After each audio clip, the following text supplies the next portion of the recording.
This year, the home ownership campaign is no longer in place. By removing it, will that affect the outlook of the local property market?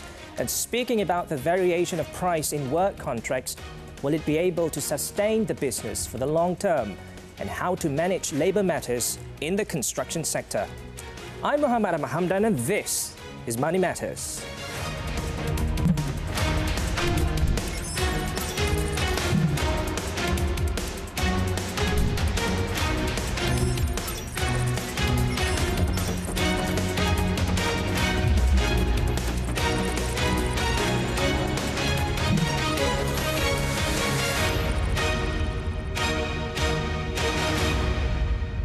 Now, what are some of the measures taken by the property sector to mitigate the impact of rising building material prices? To speak on this and more, Group Managing Director of Sime Darby Property Berhad, Dr. Azmir Merikan, is right here with us in the studio. Welcome to Money Matters, Dr. Azmir. Thank you, Muhammad. Thank you for having me. Great. Now, I want to start off with, this year is Sime Darby Property's 50th anniversary. That's right. And how are you going to transform the journey from a pure play developer into a real estate company by 2025? What kind of support do you need most in order to realize this? I think first and foremost for us is having a clear plan on what we want to become. Okay. And we've looked at models all around the world, especially in mature economies and mature industries, because property development is not something new. It's age-old, as you know, when you start needing a home. And what we see is property companies many has evolved. And what we see is that we need to evolve into a real estate company where we would have multiple sources of income. That means that we can no longer only concentrate in building and selling. We need to have sustainable income, and that includes having a portfolio of assets that we will invest, own and develop. Having a fund strategy where we will own and manage funds that will drive a recurring income business for us. So that's the idea. So, I mean, having a clear direction. Basically, to have more recurring income streams. That is right, right. So, you know, in terms of support, I think, you know, what is most important is that we are able to execute and grow. We have a strong workforce that is clear on where we want to go. And I think, you know, if we continue executing well, and I think in the very short future, that is quite realizable. Now, the home ownership campaign, HOC, ended last year. How will this affect the local property market in the country, given the rising cost of living faced by the people today?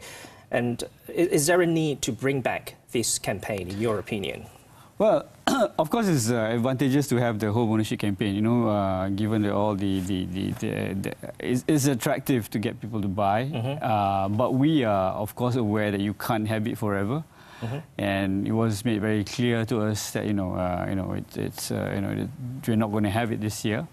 It definitely has its own advantages. But at the very basic, I think home ownership is something that Malaysians all aspire to have, to own a home. So, yes, it does impact us. We see demand may not be as strong for the beginning of the year, especially. But I think, there are many things that developers like us can do to bring people who want to have homes. And I think we are quite creative in the way we go out and market homes. And at the end of the day, it's really getting there and being aggressive and promoting a very good product that people want. So what are some of the measures taken by Sime Darby Property in terms of attracting first-time home buyers with, the HOCs no longer in the picture? I think for us, we focus on where we are, knowing our townships very well. So we know what people want in the areas that we're serving. And if you look at it, Muhammad, we have a take-up rate of in the high 90s. So we've been putting out different products, and for first-time home buyers, as well as for upgraders. The response has been very well for us, and it's really about knowing what people want. Okay, now I want to move on a little bit to talk a little bit on the VOP, the variation of price. It was reported that Sime Darby Property was the first property developer to implement the VOP in work contracts for subcontractors. Why is this important, and how has it helped the company so far? Yeah, I think it's a good question. And for a company like us, we are executing many projects, and a lot of contractors carrying out work, and having uncertainty in how you will end up, whether you will make money or lose money over a contract, affects how contractors perform. So for us, we wanted contractors to have the assurance that if the price varies over a certain percentage, we will ensure that we will come in and support them. So hence, they are assured that if prices go up, it's not something that they need to worry about. At the end of the day, they can continue, because to us, speed, time is money. So we need the speed to be consistent. And when you're doing multiple projects, you don't want any of your projects to slow down, because it has a cascading impact. So for us, our plan is, okay, fine, we might make less money, but we need all the projects to happen, and we need it to happen with speed. Now, that is specifically to protect the subcontractors, basically. But we want to talk a little bit more on Sime Darby's own initiatives in terms of mitigating the rising prices of building materials. But we will be talking that right after the break. We'll be taking a break right now. We will be back shortly, so don't go away.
And how can we design better, look at alternative materials, look back at procurement, simplify, how we build even. And if we can shorten the time it will take to build by looking at how to do things differently. Is that possible? It is possible, but it takes a while to get it implemented. Right? So it's also working with the contractors. Contractors do have feedback because they've been working on the ground a while. So those are the kind of things that we can do because projects are already happening and on the ground. So most important thing is that they continue and they don't get disrupted. Can you also share some of the company's cost-effective measures? Of course, internally we look at procurement being one of the biggest issues. So in fact, it's difficult to do too much for ongoing projects, right? And so once you build, then there's a contract of 18 months to build homes, for example. So on ongoing projects, it's really about making sure that it continues. But for new projects that you're implementing, that's where you have a chance to look at simplifying how you go out there and how do you make use of new materials and minimize costs. So things like that are things that we can do. But what is SimeW Properties' biggest revenue contributor? I'm asking this is because I want to know how much the ballooning construction costs squeeze its profit margin, and how SimeW Property makes sure that its profit margin is maintained. Look, let's be quite honest. It's going to be difficult in the long term. Long term means 2-3 years to sustain the profit margin because at the end of the day, where we can absorb some costs and we can redesign, we can use alternative materials, but cost has increased. Yeah.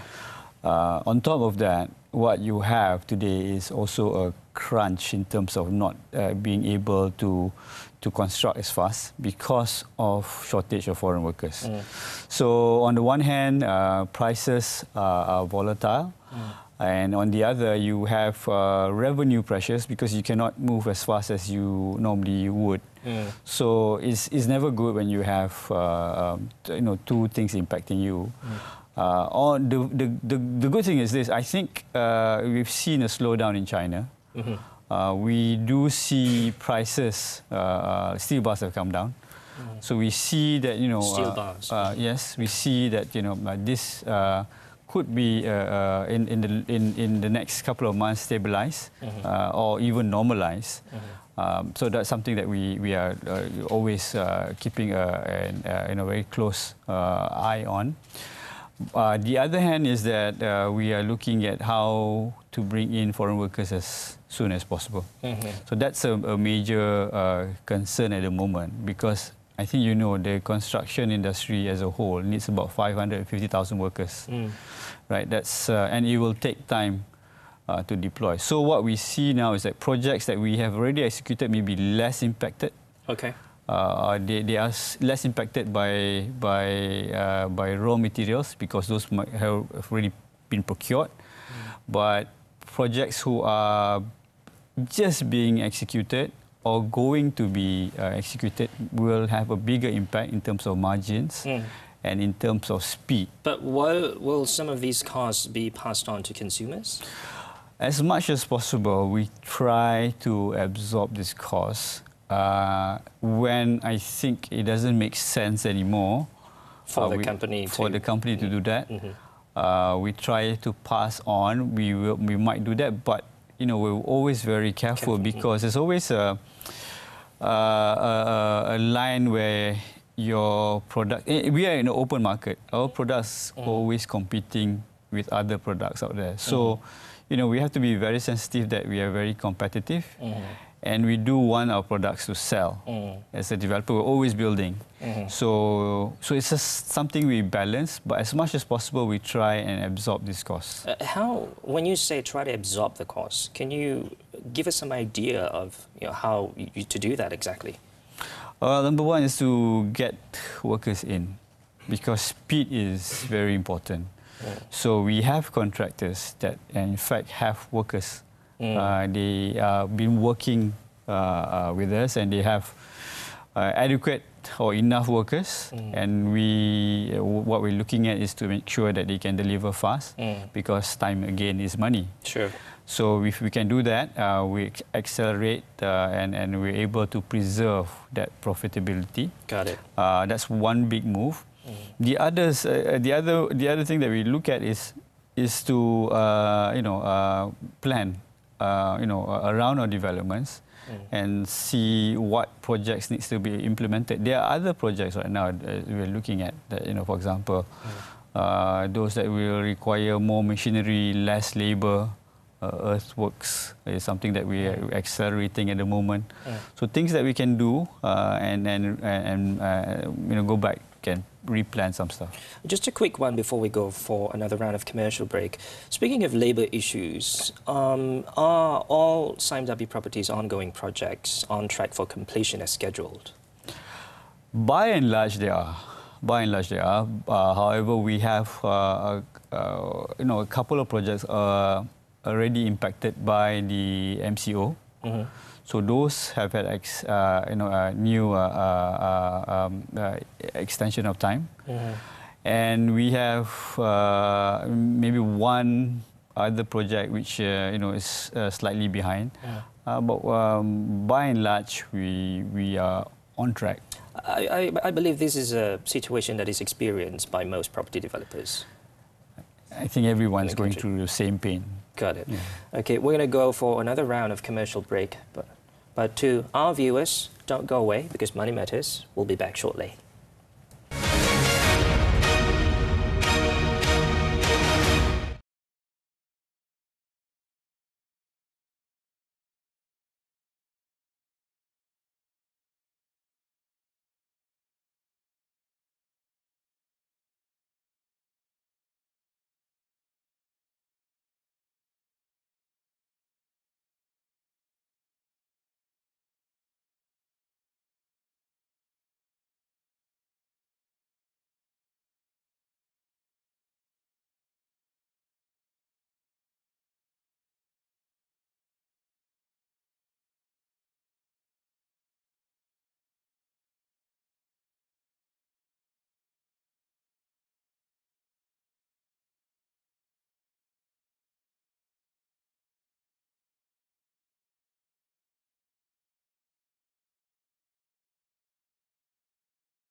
Thanks for staying with Money Matters, where Dato Azmir Merikan, the Group Managing Director of SIMW Property Berhad, is with us here. Dato, with rising construction costs, we have low consumer sentiment, rising interest rate, the absence of HOC, and the list goes on, really. Is now a good time to invest in property? I think now is probably a great time to invest because property is always a good hedge against inflation. It's a good hedge against inflation. Yes, and over the long term, you can't go wrong with investing in property. However, you have to pick the sort of properties you invest in. You have to choose very carefully the location that you want to be in, because property ties in with demand. Where there is better demand, there's more appreciation. So I think smart consumers, would consider that, and typically you don't lose if you make a good investment decision in property. So, but right now, what segment of property has the highest demand in the market? Well, we see a lot of demand in the industrial sector. Industrial? Yeah, and it's typically not for consumers, but there's a lot of demand because of e-commerce. There's a lot of logistics players looking for industrial space. Therefore, demand, I think,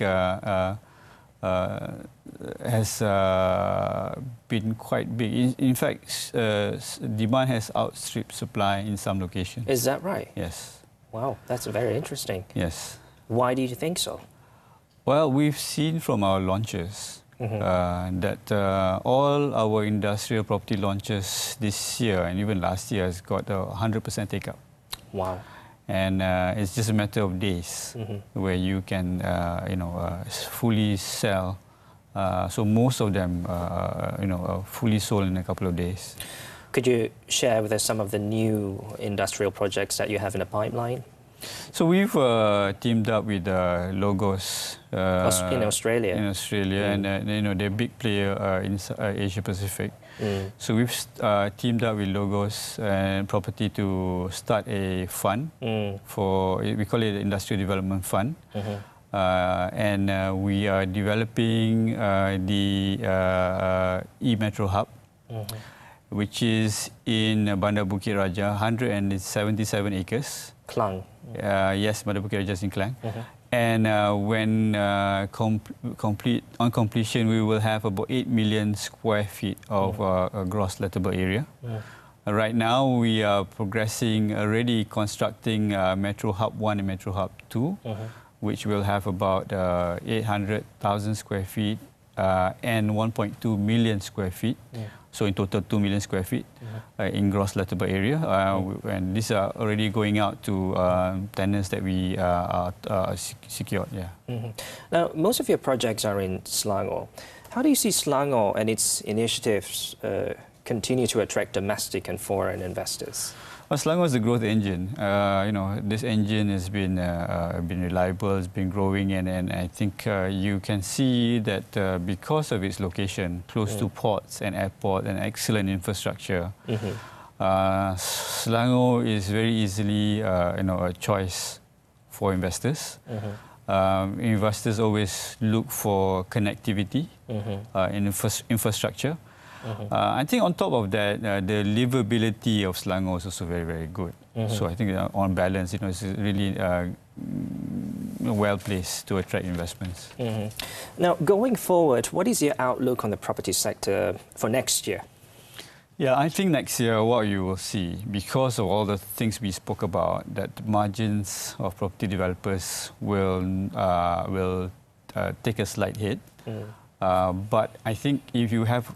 This includes the labour issues as well. This includes labour, which we will hopefully solve very soon. But because prices of raw materials increase and property companies have awarded these contracts, you will see, because most contracts are on fixed price, you will see that margins will decline. Slightly, but overall, I think sentiments should still be quite strong. I do feel as we come out of 2023, we will come out quite strongly. Now, Bank Negara is expected to raise the OPR rate once again in September this year. How do you see that affecting the property market, especially for... Well, you know, we've been in a low interest rate regime for a very long time, right? And I think this increase, even if we have one more increase, is still a very tolerable increase. So if you are genuinely looking to buy a home, I don't think it will, impact, because you genuinely want to have a home. I think if you're a speculator, you might think otherwise. And in this property market, a lot of speculators are no longer there. So I do feel that we will still have quite a buoyant property market. Dato' Azmi American, thank you so much for taking the time to be with us on this episode of Money Matters. You're most welcome. Really appreciate it. Most welcome. And to our viewers, do join us again, same time, same day next week for more money insights that matter. I'm Muhammad Ahmad Hamdan. Thanks for watching and have a great weekend.